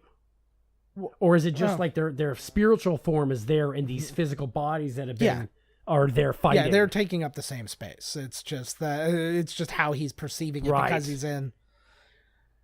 Yeah. So like look it's at showing the true form when he puts on the. Yeah, exactly. You know, like it's just like zombies. See, Viggo's like, you know what? Maybe they'll go with the zombie rule, and I'll throw some flame at them. Yeah. So this, in addition to being Viggo's first scene, like I said, he wasn't trained. This is his first time ever in a movie touching a sword. Was this scene, which is why it's not super, like he's just swinging it around and just doing whatever. He's not doing crazy, like super sword moves or stuff like that, you know. But full he does body burn. Yeah. And you can see I love the way he plays up, and he catches another guy on fire. And they're like, "Get off of me! We're so flammable. Let's not touch." I love when that happens. Get these flames off me! You get off of me! Now we're both on fire. Yeah, don't do that. Boom! Right in the face. That was a weird one because you could tell that it was inserted in something above his head, like it was like extended weird. But it's like Frodo and like a lot of people. Anybody who talks, and in the cast commentary they talk about it and stuff, and they talk about Frodo's hero's journey, I'm like, he goes on a very tough journey, but everybody around him is the heroes. They all get him from point A to point B. Well, it's not like they say, like you know, you like I said, you know, he looks like a little bitch because he's like, oh, he can't. Well, but that ring is like sucking the life from him. Yeah, absolutely. Like I don't, ruining him. I don't discount that. But yes, of course, without the gaggle. Of the braggle around him, he's not going to make it. Yeah, and there's no scenario where without all of it, and even like spoiler alert to the end, it almost still doesn't happen with all their help. Right, and because he like fucks it up again. Right. Here's the first time we hear these guys' music. Yes. What are these guys again? The orcs. These guys are just orcs. These are they're making the other super orcs. The Uruk-hai. The Uruguay. Oh, this is amazing. You're gonna say Uruguay one more time, and I'm gonna throw you out the goddamn window. I'm way too much nerd to allow this to stand. Here, I love this. It's weird. Yeah. No, this is actually a little boy. You can listen to it. You can tell it's a little... Boy's name is Enya, boy. just like me. Yes, I'm Enya. When you're in Enya, you got to name yourself Enya. Yeah. I picture him just closing his fist, like when he was miming it, he just closed his fist, and then he goes, oh, now I gotta wait for another weird moth. Go give me a Slurpee and some chips. Yeah. I'm hungry. Go. Oh, it's such a beautiful scene to come up to that, and then to go back down into this. Like, and again, now we're using miniatures, some blue screen, some CG, some sets. Like now you're like going in on a set. The guys here are actually the guys who worked at Weta Workshop who made this thing. They just let them dress like orcs and make the weapons again. Impressive shit from Weta. Yeah, where did he get all that? Like, cause Weta. Yeah. Weta. Weta is the name of a little like cricket thing in New Zealand. New Zealand, because they have the best special effects going. They do his now. studio is the best, and I don't know what he did to become the. No, it was the amount of money that got thrown at this. It was really so. Here's the Uruk-hai being born. They're like being essentially grown. Oh yeah, and they're so goddamn scary. This is how North Koreans are born. I very fastly had to go through like all these ones. Yeah. I was going to say like the French and stuff, but I was like, oh, people are going to be mad. So I just went with North Korea. Yeah. We don't care. This guy. Their rockets never work. You say boom. Oh, whoops. Look at this guy. But yeah. I'd be mad too if I was covered in goo. Yeah. It's like my fist. Well, these guys, so this is Lurtz, who's played by Lawrence Macor, he's in Die Another Day. He's another guy who's a Bond villain. He plays Dr. Kill. You know the guy who gets like killed by the lasers? Yes. So he's that guy, the big black guy. And well, he's not really, he's black, but he's like New Zealand, like Maori style guy. And yeah, he's in the trolls. Yeah, from, the trolls from The Hobbit. I liked it. And again, this was an extra scene. Yep. Like they don't talk about this in the theatrical cut.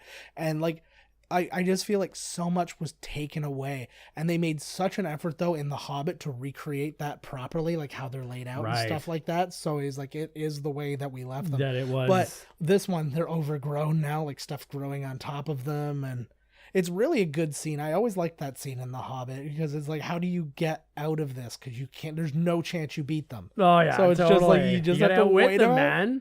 It's always the same thing with these guys. You gotta be like, wait, you can't eat me. Yeah. Well, why not? Yeah. You know what? I will tell you why. Yeah. In the following detail. Exactly.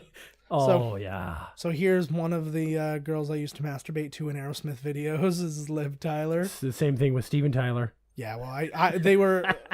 I think that she's just one drug binge away from them being in... and Alicia Silverstone. Like indistinguishable. Alicia Silverstone back then was just like, it was as hot as it gets. Arwen, oh my God. But the problem with Liv Tyler is she's still exactly that gorgeous. Yes, and she it's is. been 16 years. Did you see... Well, even longer. That scene when she was coming on the horse and it was all light and, the music? Yeah. That's what it looks like when my girlfriend smiles. Aww. I had to save myself from the last one. You like that? Yeah, I do like that. You did a good job. I like just jam some plants in there. He's like, this was in my mouth and I don't look dirty at all. Stab. I like the whole, like, when it gets later that they're the it couple. Yeah. Interesting enough, Liv Tyler and Cate Blanchett both got these jobs completely by accident. Originally, Peter Jackson wanted Lucy Lawless to play Galadriel. Really? It's New Zealand, right? And wanted Uma Thurman to play Arwen. And both of them were pregnant at the time. And like any... I'm glad that didn't happen. Like any good Hollywood executive, he's like, ooh, pregnant women are disgusting. So, no, obviously... I don't even want to see your boobs. Obviously, Get out of here. The physical, especially for Arwen, the physical work that needed to be done was a little too much for that nonsense. So these guys got it. And I think it couldn't have worked out better. That being said... It's like everybody is nailing this stuff so hard that maybe they would have been great. Who knows? But I was just going to say that. Like I say, ooh, I don't want them because now I've seen the movie and I love the people in the roles, but it might be the same if you just put somebody else there. But I'll tell you without arguing that I've never liked Uma Thurman in a thing. Even movies that I like of hers, like I like Kill Bill. Kill Bill. And I think that she's very not talented in it. Yeah. I like, what's it called? I'm not the Desperately biggest or Dangerous Liaisons. Mhm. I think she is terrible in it. Like, she's not good. She cannot do an accent, and she keeps wanting to do these accents. It's because Quentin Tarantino loves her feet. Yeah. So he puts her in all his movies. Exactly. That is precisely. Yeah, that's that went literally down. exactly. Oh, Yeah. fuck! You better give her, lady. Yes. No, you know what I did? I was not happy about hearing about The Hobbit, not this one, but the animal cruelty apparently that happened. Oh, really? Yeah, there was a big thing where George Lucas, George Lucas was eaten by Peter Jackson. Oh, that's right? not and animal then cruelty. That's just bear on frothing. Teen Wolf Dad violence. The stable or whatever that was supplying the animals, which is funny because the whole movie's like CG. So it's like, why do you even need a real horse? Like the fucking whole thing is like, but they were mistreating the animals. Yeah. And Peter Jackson and the people didn't know it because they were just bringing the animals onto the set and then sending them away. Yeah. But he was supposed to get somebody to check into that kind of thing, and he did not. Yeah. And the horses were malnutrition. In the end, the people responsible for making the film are responsible for every aspect of it, right? And so, I mean, that's definitely a dropped ball. Like when Ang Lee killed that tiger for fun. There you go. This this horse, Viggo Mortensen actually bought the horse and gave it to the Arwen's riding double. No way. So he bought a lot of horses during making it. He bought his own horse. You know what? Because he's a fucking cool guy, man. He is. He's in tune with nature. Yeah. He's beautiful. I know. And then he bought his horse. What was the We've one got he 9 did? swords. Yeah. What was the one he did after this? Hidalgo. He bought his horse. He bought his horse from Hidalgo. Well, he also did another one called Appaloosa. Yes. But that wasn't with, the one. It was a cowboy movie with Ed Harris. Yes. Yeah. I love this too. It's the breathiness, but I like the little things she does. And again, it's all about the decisions. She does this little look around, like, what am I gonna do? What am I gonna do? And then it just comes out of her, like, because that's like the magic. And this looks phenomenal. How I need to get this. Mm-hmm. I need a woman to whisper that into my ear as we bang. Yeah.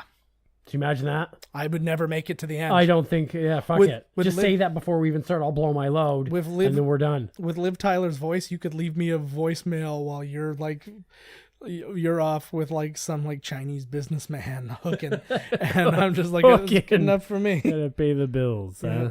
You gotta do what you gotta do. They don't even bang. They just like karaoke and a little patty cake. Yeah, she purposefully lowered her voice for this. And those real tears. Yeah, I know. And like I'm saying, this girl was a music video actress and then was in Armageddon. Like, she's obviously had other stuff, but like she does not have this gigantic thing, and she nails it like somebody who's going to go on to win Oscars. Mm-hmm. That wasn't the case. She did Jersey Girl after this, but oh my God, it's Smith. Get out of there. They do that actually in the cast commentary for the third movie. He's sitting there and you think it's going to reveal to be Arwen, and then it's him, and he goes, "Oh my God, it's that guy from The Matrix." And Hugo, that guy scored hard too, right? He got to be in The Matrix. He got to be in Lord of the Rings. He got to be Red Skull. Got to be in Transformers. Like, I don't know why they didn't just get Frank Welker to do the voice of Megatron when they got Peter Cullen to do the voice of Optimus Prime, Optimus King Arthur Prime. This, like, tell me you wouldn't want to go live here. For a time. Here's a real question. Okay, let's hear it. Let's hear it. If you were going to get a specially made cake, that was Lord of the Rings themed, but it had to be a building or a landscape, which one would you choose? Like a wicked cake, it would look perfect. I think it would be. Oh, it's so tough. I'm between Bag End and. The green would be nice all over that cake. Yeah, and the I'm trying to remember the name of the place where the horse lords live in Two Towers. Ah, yes. Edoras. And because, like, picture that big hill going up and then that, like, all being part of the cake. I think that would be my goal. I just don't like the structural danger of the towers. Which one? Rivendell? No, it was Bag End or Edoras. Which one's Edoras again? Edoras is the one that like all the horse guys live in, where it's like the big hill that goes up, and then it's like the big wooden. I like the Stone City jump that Boromir and Gondor. Gondor. I'd get Gondor. Yeah, that'd be. or I'd get where Buddy, the White Castle, or where the bad guy from The Hobbit hangs out. Remember when like Gandalf's hanging around and all of a sudden, boom, we're here. Oh yeah, and we're Saruman again. Like, oh, what a fucking surprise! But that place was cool. Yeah, I don't know what the name of it is. Castle Hell. Castle Grayskull, I think it was. But yeah, like imagine like this was like an Airbnb or something like that, where it was just like this beautiful, perfect weather. Ian McKellen really helped that scene, because you notice like Sean Astin takes his hand and he's sitting there and he reads in the book and he's like, they're not going to do this. These are two young, like American males. They're going to be like not homophobic about it, but kind of homophobic about it. Whereas like, I'm not going to hold hands with them. There's no need for that. And so he's like, he went to Sean Astin and said, look, it's in the book. It's an important moment that he takes his hand. And so Sean Astin's like, okay, great. And like, they're really like, they know when to listen to these guys. Oh my God. It's Ian. Yeah. Like Elijah Wood was 17 when he started shooting this movie. So you're going to listen. Look at this. Imagine this cake. Yeah. It's too much. Yeah, I don't want to ask the cake makers, like, come on, all the bridges. And I'm not a huge fan of fondant, and that's going to be mostly fondant. Oh, you got that right. And to keep up structure, a lot of it's going to be Rice Krispie treats. So it's like, a lot of those they do Rice Krispie treats instead of cake because it's easier to mold. So you're just cheating me now. But yeah, and Sean Astin tells the story that he was written a letter and about how important that moment was when he took his hand, and he's just like Ian, you did it. Speaking of Ian's, this one got really old. This is probably my favorite scene of the movie about to happen. I think I know what you mean. It's so good. It's terrifying. Is that what you're talking about? Yeah, the first scene, there were runes that you see, and they're gone now. But it was like when he first opened the book. It's actually the description of how to open the door in The Hobbit, like to get into the Lonely Mountain and stuff like that. So they did a lot of. The door will open. Well, it was the light thing, right? And so they're trying to do all of that, but they're trying to do all these callbacks because they're like, we're never making The Hobbit. It's just we're gonna do this, and we'll tell that bit, like that story, just by like callbacks. Right. And sorry, I just had to give my daughter a dirty look because she's not supposed to be awake, and she was told outright she was not supposed to be awake. But yeah, now I'm mad now. No, but it's but they were supposed to. Now I'll continue the story. You go beat your children. Yeah, I'm gonna and your wife, because she clearly dropped the ball. Don't forget your wife. Don't do that, because she'll get mad at me. She'll leave me. She's doing all the work while we're doing this bullshit. That is not fair.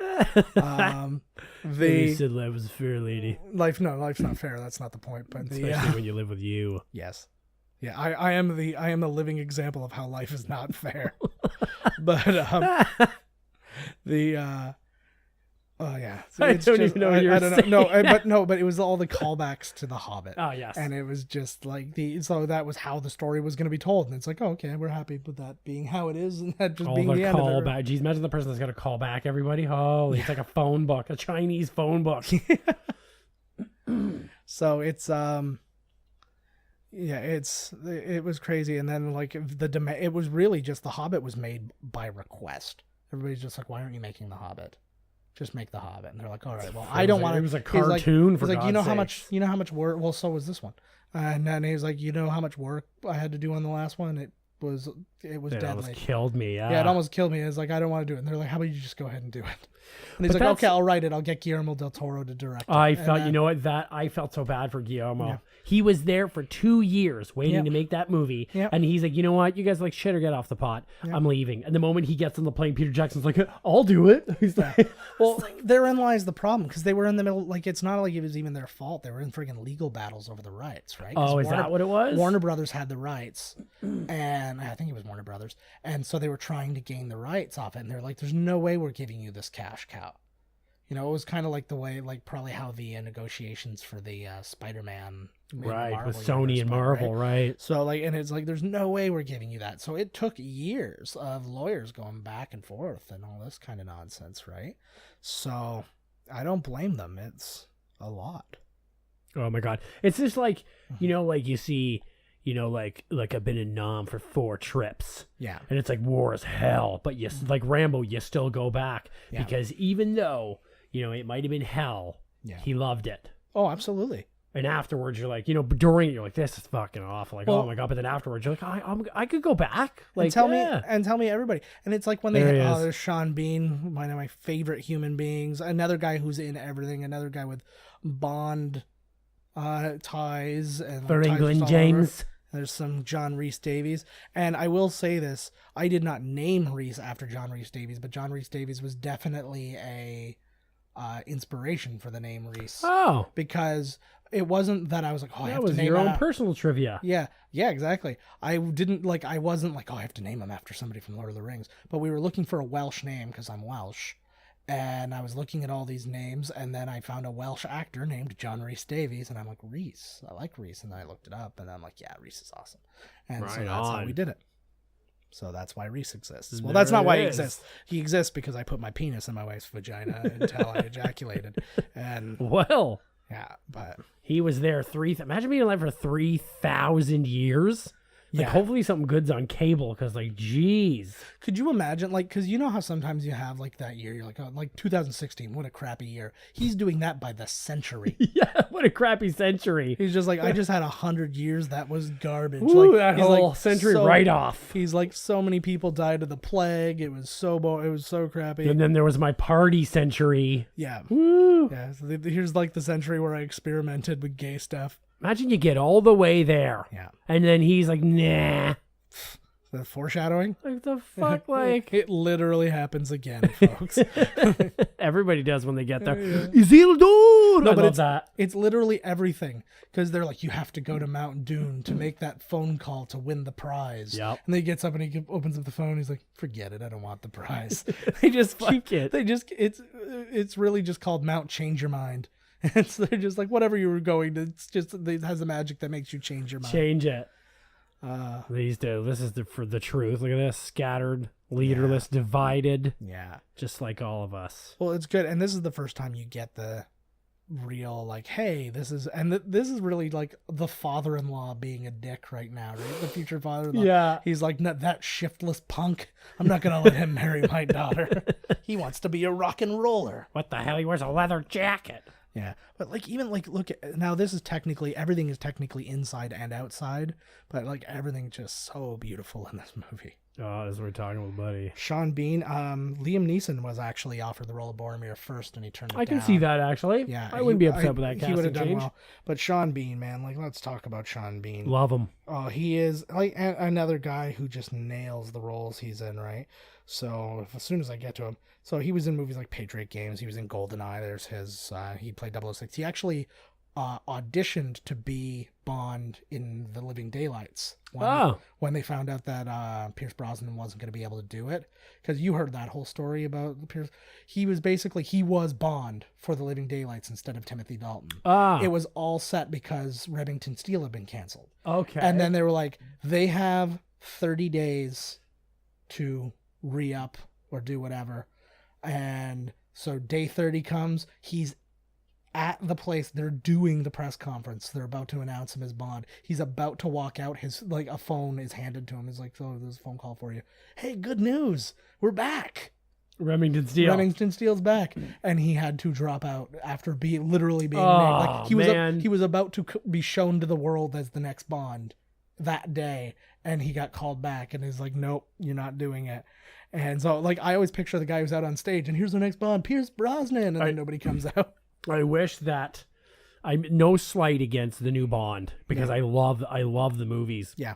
I wish that Pierce Brosnan was in these newer, like, Spectre and Skyfall. I wish that was Pierce Brosnan. The problem was, it got, like, the Bond movies started out as kind of a weird man's movie, but in like an old kind of like school a tongue-in-cheek, but it was old school, like it was very sexist, it was like all that kind of They're stuff. Really long too, man. When you go back, it's like, geez, man. And then they started making him a little sillier, a little more campy, like Roger Moore, with the Roger Moore ones. And then you got to this area where, like, they can be action movies again. Like GoldenEye was great. GoldenEye kicked ass. And then, like, the other ones started getting a little weird, but still had like things. And it's like making like the idea of making like a a media mogul right. be the bad guy, and like these kind of things. And then so like they were doing it, but it was just, there was something about it. And even it just didn't really and didn't do it. And Pierce Brosnan makes the point too, is like in the last one he did where he like kite surfs a tsunami. It was ridiculous to get in, and he's being told he's doing this, and he's laughing at them like, you guys are not good at this job. Like you guys, seriously? This is a beautiful scene. Yeah, it is.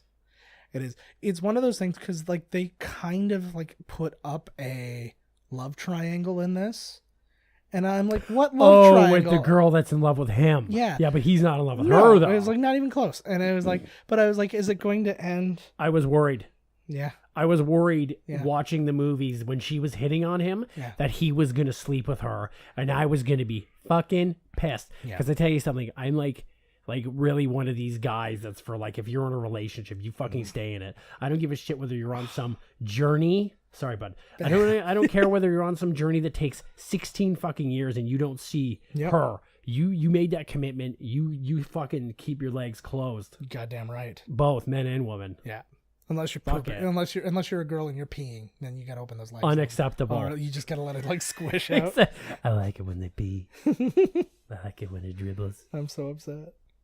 I think I cried during the scene in the theater, to be honest with you. They have, we'll probably during the movie cry a lot when Return of the King comes out, but the scene where he's being the coronation scene where then she comes and they kiss, my god, tears. Then immediately after, and probably I think one of my all-time favorite movies and moments in cinema, when the hobbits are there and they all bow and he's like, you bow to no one, and then everybody bows to them, so they're the tallest people on the thing. Tears are shooting out of my face like anime.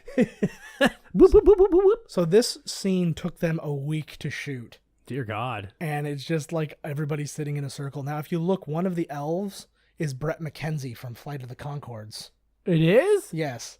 You will see it. You'll see him when it's very quick shots. But he was a guy who was a big fan of Tolkien and stuff like that, and he's from New Zealand, and they just that's right. Yeah, they're from New Zealand. I'm gonna try and pick him out too. Where? Shit, I can't.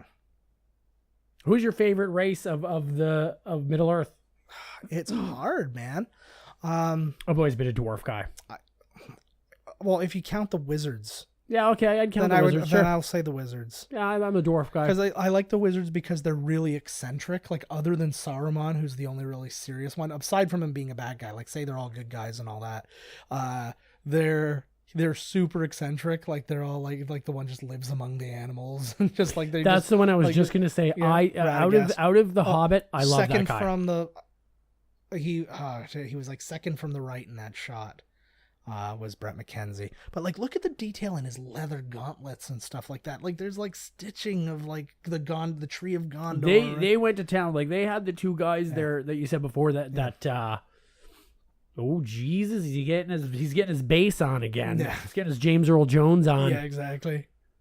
Like, I like it because it hurts the elves. Like, there was like, because their ears are so like sensitive and attuned. Well, and it's the darkness. Like, they are light, and this darkness is being brought on them, and it's just probably makes a lot more sense from the sensitivity of their ears. Yeah, they're pointed. Yeah, sounds are sharper when they go in. I know. I get it. I'm sorry we had this conversation. I'm sorry about a lot of things. Yeah, it's like the scene with thing. We just totally. Oh no, we haven't caught that scene yet. Never mind. This is one of the ultimate memes. Is the one does not simply walk into Mordor like he's there, but this whole speech that he's given here, it's written and in front of him at all times because it was written the night before. Like, every single day they had new shit. But Fran Walsh, Philippa Boyens, and Peter Jackson would rewrite somebody's line, fix things. Well, because they'd go there, but they were all night. They'd stay up, snorting coffee, and fucking going through the source material, saying like, what is if we really break it down, and somebody would come to him and be like, oh, it should be like this actually, because if you look at this reference and that and there, and the way we shot this, and we had to improvise to do this thing. Now we're gonna add this thing. So now because we did that back then, we got to do this now. And they're not shooting these movies like together. They didn't shoot Fellowship of the Ring and then immediately Two Towers. And they'd shoot Fellowship of the Ring, and then they'd go shoot, because it was raining one day, they'd shoot pickups for Return of the King, and they're like, we haven't shot any of this yet. I'm not like emotionally there. We're like, figure it out, because that's what we got to do right now. Like, you will throw it in. Act like you are emotionally there. You think that scene will be in there? Sure. Yeah, and like I like just make things up. Okay, we're just gonna get Gandalf sitting in a stump, sorrowfully looking off. Yep. Well, that might happen. Right. Call them all douche nozzles. That's not something they said. Ian McKellen's voice, he actually based like the way he speaks in this on recordings of Tolkien. So he is that him there? Yeah. Is he that guy? That pompous, eh? No. These elves. Crap. It's, you see him. He's next to Aragorn. When you see him, he's sitting next to Aragorn. He's just. If we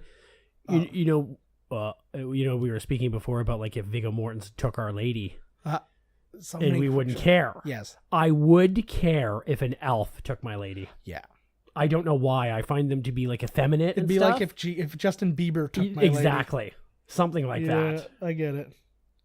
I feel bad for John Rhys Davies though. He was allergic to his prosthetics, and he is covered in prosthetics. So he would like his eyes would like melt away and stuff. A la Raiders of the Lost Ark, which makes sense because he was there. Yep. And he was only able to shoot once every 3 days. So he's not on set as much. But the good news is a lot of like the big shots and stuff they need to scale double dot. Yeah, I'm surprised that they kept him. Yeah. With that kind of thing, right? They figure out the schedule and they're like, okay, it works. If it wouldn't have worked, he'd have been gone. Right.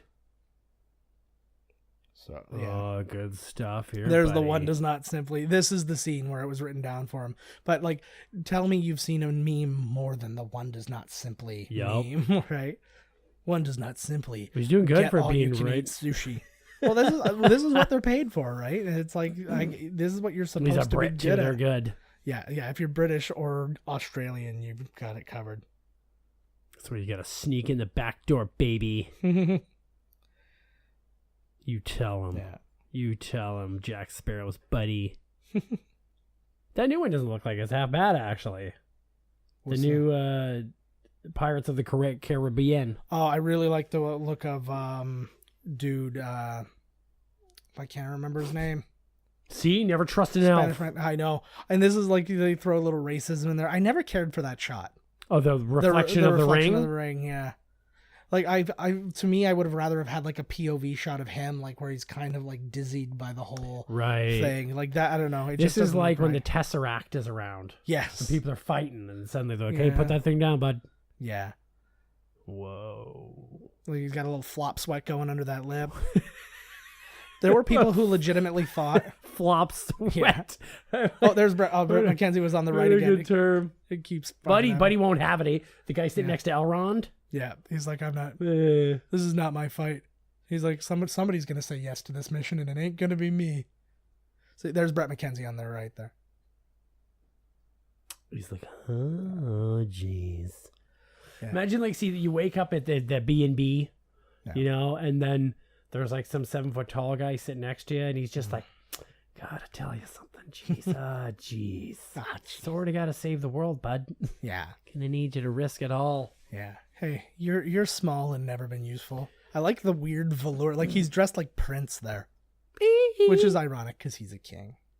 The king. Dun, dun, dun, dun, dun. This movie now is really reminding me of the new Zelda game. Yeah. Like just the scale and the green and yeah. And I mean, not that I want to put him in everything, but had they made Legends of Zelda back then, nobody but Orlando Bloom could have played Link. It's a good call, actually. That's a really good call. Like I saw him in the museum with the bow. Netflix is making apparently a Legend of Zelda. I still don't know thing. What's going on with that because they say that and then it never. Oh yeah, well that's Nintendo. Yeah. There he is. Yeah, sneaking around. Yeah. You sneaky bastard. I like that the statue up the stairs there has its back to them. He's like, you guys are all fighting like assholes. I liked the joke of this. It's just like they're so mischievous. Good friends. Yeah. I thought in the beginning when they ran into them that they were going to be dicks. Yeah. Like dickheads through the whole thing. And the one thing I love about a movie like this is when they branch off from each other. Like they're not all stuck together like in The Hobbit the whole time. Like yes. Well, there's too many of them, and like at least there were 9 in this, down to 8, and then down to 7. And they all go in their own little section of the story to do their piece, as opposed to 14. I love that. That's the end of this. We stop right here. Is that it? Yeah, but I like just that line. That where are we going? Like that's the end of it. Is it exactly split in half? As close as they could get. Like Huh. it was the cleanest break because now it's like it's another act after The same this. movie. Dude, it's been a long time since I've seen this. I know, right? And the story continues on disc 2, and this story continues on week 2. We are coming back next week to cover the rest of this movie. So if you really, watch it back to back again. I don't care if you listen to this one and then you listen to it again and then go right into the next one. Abso-fucking-lutely. So thank you for hanging with us. Hanging with Mr. Cooper. Almost 2 hours. So thank you so much, and we really hope to see you again next week, and we're going to finish this bad boy strong. Oh, we'll see ya. We're All right. watching you through your camera on your computer. Gotcha. Big brother here. All right. Take care. We'll see you then.